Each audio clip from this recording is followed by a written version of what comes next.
প্রিয় ক্ষুদ্র ভ্রাতা ও ভগিনীগণ, এইবার থামেন। যা হওয়ার হয়েছে, আমরা যা যা অর্জন করতে চাইছিলাম সব করছি। সব শক্তিকে খরচা করে ফেলতে নাই।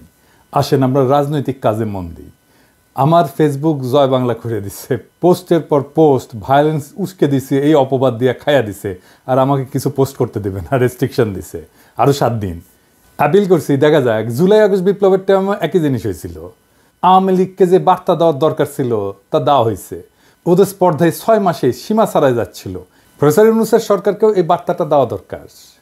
ওনাদেরকে বুঝতে হবে যে জনতার অন্তরে ফ্যাসিবাদের ক্ষত এখনও দগদগ করতেছে। তারা যে কাজটা করতে পারতো তা করতে অনেক দেরি করছে বা দীর্ঘসূত্রিতা করছে। তাই মানুষের মনে এমন ধারণা জন্ম নিছে, যা করার আমাদের নিজেদেরকেই করতে হবে। আপনারা নিজেরা চিন্তা করেন, যেই রিপাবলিক টিভিতে দিনের পর দিন প্রোগ্রাম করা হয় যেখানে বলা হয় বাংলাদেশ থাকবে, কোন দিক থেকে বাংলাদেশ কাইটা ভারতের মধ্যে জুড়ে দিবে, ফেনি দিয়ে কি করবে, সেই টিভির বিরুদ্ধে কোনো ব্যবস্থা নিছে বাংলাদেশ সরকারের পররাষ্ট্র দপ্তর থেকে? কিছু বলছে? আমাদের কোনো টিভি স্টেশন যদি বলতো ভারতের 7 সিস্টার্স আমরা কাইটা নিব, ওই টিভি চ্যানেল ইন্ডিয়ার একটা দিত না। প্রথমে সংবাদ পাঠকের চাকরি যেত, তারপর চ্যানেলটারই জয় বাংলা করে দিত ইন্ডিয়া। আর সেই রিপাবলিক টিভিতে প্রফেসর ইউনূসের প্রেস সচিব যায় সাক্ষাৎকার দিতে, মানে ওই জানেও না কোটি যাওয়া যায় না। আবার দেখেন, এই যে দুর্বৃত্ত বেনজির, সে আওয়ামী লীগের সাথে মিলে পুলিশের সাথে ঘোট পাকাইতেছে। আগে শুনেন। আমাদের কারা অ্যারেস্ট করে আমরা এগুলো হচ্ছে ওই যে যখন বিএনপি ক্ষমতায় ছিল, ওরা তো অনেকবার ক্ষমতায় ছিল, তারপরে আওয়ামী লীগের এন্টি ফোর্সেস এরশাদ সাহেবরা ক্ষমতা ছিল, তখন তো ওরা অনেক এন্টি আওয়ামী লীগ লোকজন পুলিশে ঢুকাইছে, সেগুলো সামনে নিয়ে আসছে, এগুলো অনেক রয়ে গেছে, সেগুলো সামনে আছে। আর এমনি জেনারেলি পুলিশের তারা খুবই হাইলি ডিমোরালাইজ, সংক্ষুব্ধ সরকারের উপরে, বিকজ এদেরকে খুন করে, এদেরকে হত্যা করে তো এরা ক্ষমতা আসছে, এদের রক্তের উপর দিয়ে ক্ষমতা আসছে। 427টা পুলিশ থানা এবং ফাঁড়িতে অ্যাটাক করা হচ্ছে, অস্ত্রপাতি লুট করা হচ্ছে, প্রেগনেন্ট কনস্টেবলকে পুড়িয়ে মারা হয়েছে। তো এইগুলো তো এরা সহজভাবে নেয় না। লোয়ার র্যাঙ্ক, বিশেষ করে কনস্টেবল থেকে ইন্সপেক্টর, এদের একটা বিশাল অংশ তো খুবই আনহ্যাপি, এটা বলতে পারি। তাহলে ওই যে ওই প্রশ্ন, তাহলে আমাদের অ্যারেস্ট করে কারা, ধরে হচ্ছে ওই পার্টি। কারণ আপনারা জানেন যে এই আপনার এই 5 তারিখের পরে একটা বিশাল গ্রুপ, অফিসার গ্রুপ, তারা কর্মস্থল ত্যাগ করছে আর আসে না। আর তারপরে যেটা করেছে, 300-400 অফিসারকে এরা ডিউটি থেকে তুলে নিয়ে সংযুক্ত করে রাখছে, অকার্যকর জায়গা দিয়ে রাখছে। আবার একটা বিশাল সংখ্যক লোক এরা অলরেডি চাকরি থেকে বের করে দিচ্ছে। আর এরা কিছু রিটায়ার্ড লোককে চাকরিতে নিয়ে আসছে। আর ওদের সময় যারা যে পেশাদের সময় বিএনপি ক্ষমতা ছিল একাধিক, বা ওদের সময় জিয়া রহমানের সময়, এদের তো অনেক লোকজন 80 দশকে যারা রিক্রুট হয়েছে তারা এখনো চাকরিতে রয়ে গেছে অনেক। তো 90 দশকে যারা ঢুকছে তারা তো অনেকে চাকরিতে রয়ে গেছে এখনো। তো সেইগুলোকে এরা সামনে নিয়ে আসছে। তো এই লোক এদের সংখ্যা খুব বেশি না। এবং যখন দেখবেন যে আপনারা সংগঠিত হবেন, আপনারা পুলিশকে আপনাদের সঙ্গে পাবেন, এত সন্দেহ আমার নাই। আর আমিও চেষ্টা করতেছি যারা এখন চাকরিতে আছে তাদের সঙ্গে যোগাযোগ করার জন্য, একটা প্ল্যাটফর্ম করার জন্য। দেখা যাক, যদি এটা করতে পারি ইনশাআল্লাহ আরো সুবিধা পাওয়া যাবে। Thank you.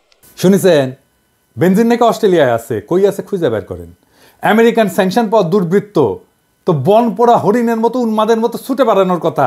ওই এত কিছু পরিকল্পনা করে এই ঘুটু করার কিভাবে টাইম পায়, ফুরসত কিভাবে পায়, সে কিভাবে কাজ করে? কোনো ভয় বা দুশ্চিন্তা আছে বলে তো মনে হচ্ছে না।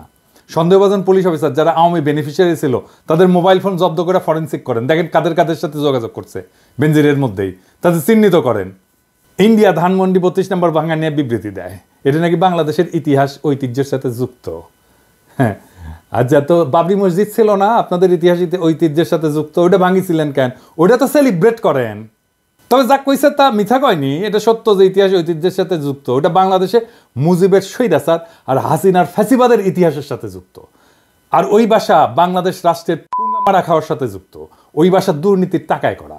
মুজিবের দুর্নীতির অর্থ দিয়া ওই পাপের প্রসাদ বানানো হয়েছিল, বদের 2 নম্বর কয়ে গেছে। রাষ্ট্রীয় সম্পদ চুরি করা প্রথম পূর্ব পাকিস্তানের নাম শেখ মুজিব। শরদের বডিগার্ড, জেল হয়েছিল তার 2 বছরে। হাসিনা কয় না যে আমার বাবা দেশের জন্য জেল খাটিছে, হারামজাদি দেশের জন্য জেল কাটিছে, টাকা চুরি করে জেল কাটিছে।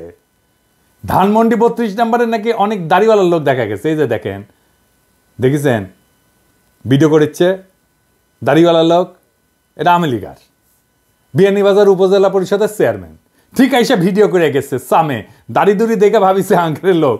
সব কয়টা আওয়ামী লীগের দাগি দেখবেন, এর মধ্যে দাড়ি ছেড়ে পরহেজগার সাজিয়েছে। আমি গতকাল বলছিলাম যে ওইখানে একটা মসজিদ বানানোর কথা। আমাকে খুবই একজন জনপ্রিয় আলেম ব্যক্তিগতভাবে জানাইছেন যে মসজিদ নির্মাণের সমস্যা আছে।